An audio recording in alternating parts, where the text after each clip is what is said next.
I don't know who and what the Falcons are as a team. Not yet.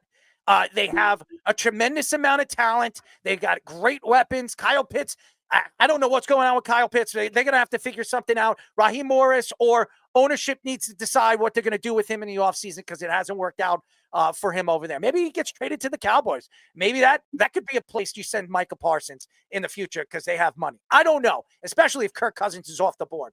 Michael Penix is a young quarterback. Am I going to trust Michael Penix if this team sneaks into the playoffs and wins the South? I wouldn't. I'm not going to put all the pressure on this kid with 3 games left of the season. Yes, he beat the Giants. He beat the Giants. The Giants. Okay? The Atlanta Falcons, their schedule is easy. They should win out their games. They should make the playoffs. But again, I would have trusted the rest of the season with Kirk Cousins. Even though Kirk Cousins is not a good playoff player, I still trust him more than Michael Penix. Could you imagine Michael Penix wins out the rest of the games, goes into the playoffs, and just like RG3 gets hurt and his career is over? This is a guy that's coming back from a major injury. A major injury. Well, a lot of people thought was going to fall out of the first round because of that injury. Nevertheless, did he have a good game? Yes. Was he flawless? Come on, guys. Was he really flawless?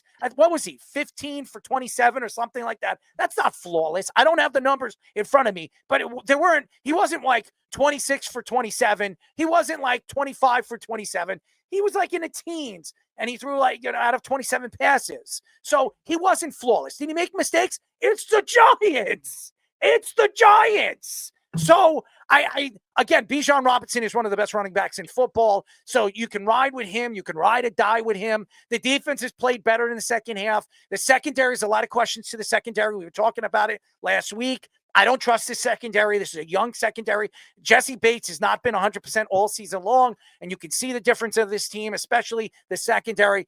And as far as I'm concerned, when it comes to the Giants, Cam Ward is probably the best option for the New York Giants than Shedeur Sanders. To take Shedeur Sanders to New York, to bring Shedeur Sanders to New York, you're going to take a lot of controversy because this guy is going to bring controversy to your locker room. And with Joe Shane, who's on the hot seat, Brian Daboll, that's on the hot seat, are you willing to take on the responsibility to control this kid's mouth? I would say no. I go Cam Ward 110%. This is a guy, I talked to him. I had a conversation with him. He wants to be in New York. He likes it. He likes to be in front of the lights. He's played in the SEC. I think he's the perfect fit for the New York Giants. I think that's where the New York Giants go. If they don't go that way, I think it's going to be a very rough year with Shedeur Sanders. Well, yeah, I mean, he was 18 for 27 for 202. It's not like he blew the doors off, right? Yeah. But I mean, he looked efficient. He looked the part. Yes. And I think that's one of those things where it's like I didn't really think if this was the right thing. Like when we talked to Ovi, it's like, well, they've already gone through 3/4 of the season, and he's coming back from an injury anyways. Why, put him in this situation? Yeah. It's only going to show 2 or 3 games, right? And obviously, sorry, Fish, but your Giants aren't great. And so it's not really like you're doing anything in an aspect of like playoff caliber team. And it comes to it like what is enough? Is it just him doing what he's doing? Because it's only going to be 2 more games and then he's done. And then that's going to be it. And then, yeah, is that going to give him momentum and do what they do? Then, yeah, I think it's the right decision to make. But you can't go off one. He didn't really do anything. He didn't even throw a touchdown. I mean, he threw for 202 yards. Well, why do you even need a touchdown, throw when you have Bijan Robinson to hand off to? That's the thing. They're able to use him so well, and Algier is probably the best backup running back in the league pound for pound backup in the league. Maybe we should do pound for pound backups next time we do pound for pound segment. But I'll say this: it's really impressive what Penix was able to do, despite the fact I would argue he was playing on rookie mode against the Giants, because the Giants defense.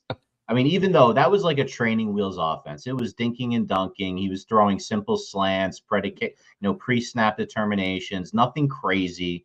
They protected him, a lot of play action. And that's what you want to do with a rookie quarterback that's going through his first game against a very, very beatable team. You put the training wheels on, and guess what? The training wheels are able to be something like a third grader can put up 34 against the New York Football Giants right now. That's basically what that happened in that game. It was an absolute embarrassment for the Giants, but we're used to that at this point, I guess, as Giants fans.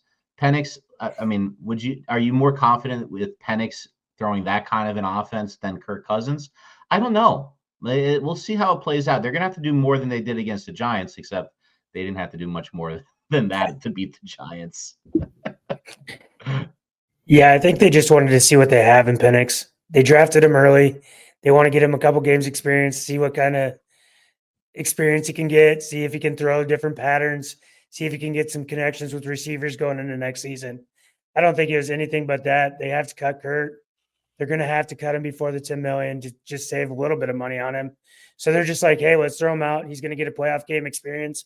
It's not like they expect to win the Super Bowl, but they also want to see what they have in a rookie quarterback and see if he can withstand the hits, withstand the offense, get some connection with some people on there, and see what's up. See what happens for next year. Maybe they can bring in some free agents and be like, hey, look what he did in his 2-3 games. Come play for us. It'll be a different one. So I think that's what they're doing with him, just to see. You think you wouldn't have done that like last month too when they got blown out by the Broncos? That's what seemed weird about the timing. I thought they should have done it earlier. Obviously, Kirk last like 4 games that he was playing was rough.